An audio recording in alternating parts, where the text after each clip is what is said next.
Yet another mutual childhood love that we just found out as nearly 40-year-olds. Yeah. Is this the haunted house? Is that which one? The haunted house on page 29. 29. I love that. I can follow. Man, this is so crazy. Like how much I remember this text, like this And book. I remember like the way reading that it this looks. in bed at like in the dark and like fuck! I turned the page. I wasn't ready for turning that page. Yeah. That hit me. Yeah. Fuck the illustration. I'm gonna look this dude up on Twitter. I hope he's still active. It's a real distinctive style. So they're making. Listen to this. They're making a scary stories to tell in the dark movie that's coming out next year that Guillermo del Toro is producing. Ooh. So like he's not directing, he's producing. But I can't wait. It's going to be awesome. Fuck yeah. That's great. Wonder, this whole 80s renaissance must have sparked something.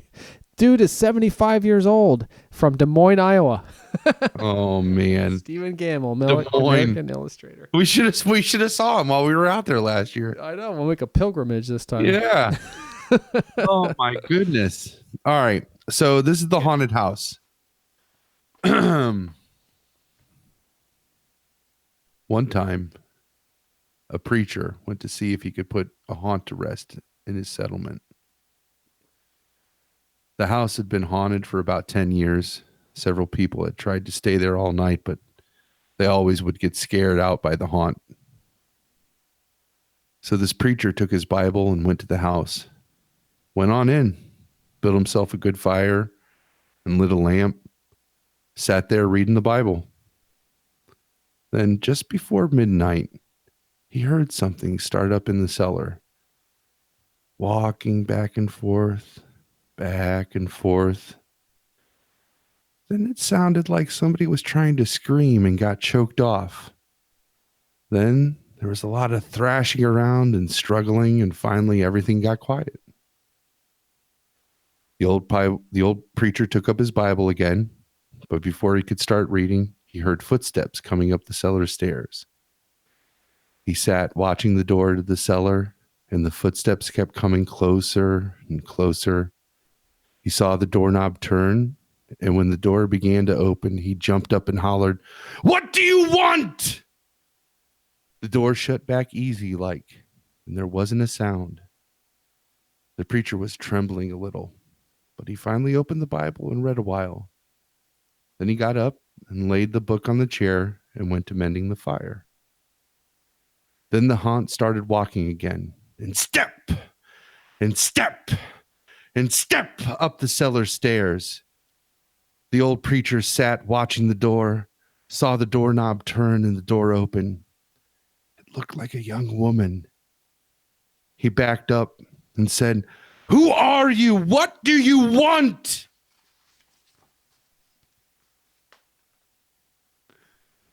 The haunt sort of swayed like she didn't know what to do. Then she just faded out. The old preacher waited.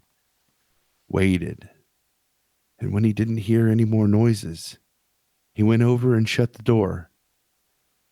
He was sweating and trembling all over. But he was a brave man, and he thought he'd be able to see it through. So he turned his chair to where he could watch, and he sat down and waited. It wasn't long before he heard the haunt start up again, slowly. Step. Step. Step. Step.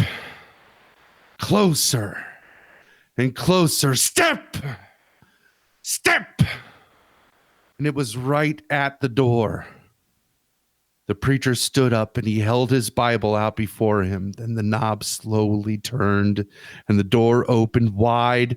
And this time the preacher spoke quiet like. He said, "In the name of the Father, the Son, and the Holy Ghost, who are you? And what do you want?" The haunt came right across the room, straight to him, and took hold of his coat. It was a young woman, about 20 years old. Her hair was torn and tangled, and the flesh was dropping off her face so he could see the bones and part of her teeth. She had no eyeballs, but there was sort of this blue light way back in her eye sockets, and she had no nose to her face. Then she started talking. It sounded like her voice was coming and going and the wind blowing in it. She told how her lover had killed her for her money and buried her in the cellar. She said if the preacher would dig up her bones and bury her properly, she could rest.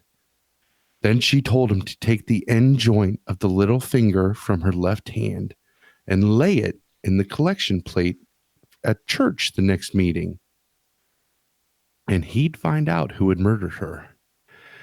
And she said, if you come back here one more after that, you'll hear the voice, my voice at midnight. And I'll tell you where my money is hid, and you can give it to the church. The haunt sobbed like she was tired and sunk down toward the floor and was gone. The preacher found her bones and buried them in the graveyard. The next Sunday, the preacher put the finger bone in the collection plate, and when a certain man happened to touch it, it stuck to his hand.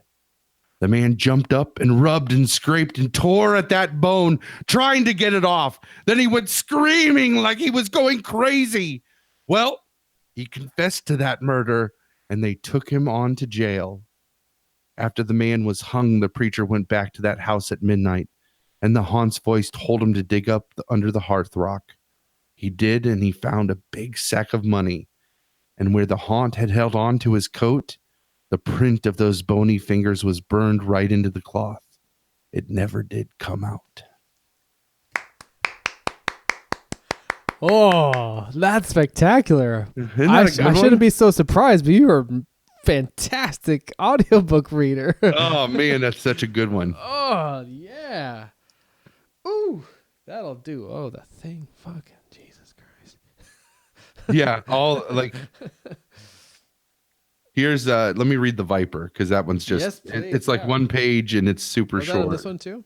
It is in the first one. It's this is like the joke one. It's on page 75. 75.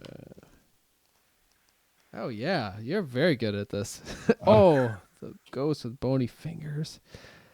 All right. Let's see here. A widow lived alone on the top floor of an apartment house. One morning her telephone rang. Hello? She said. This is the Viper, a man said. I'm coming up. Somebody is fooling around, she thought, then hung up. A half an hour later, the telephone rang again. It was the same man. It's the Viper, he said. I'll be up soon. The widow didn't know what to think, but she was getting frightened. Once more, the telephone rang. Again, it was the Viper. I'm coming up now, he said. She quickly called the police. They said they would be right over. When the doorbell rang, she sighed with relief. They're here, she thought. But when she opened the door, there stood a little old man with a bucket and a cloth. I am the Viper, he said. I wish to wash and wipe the windows.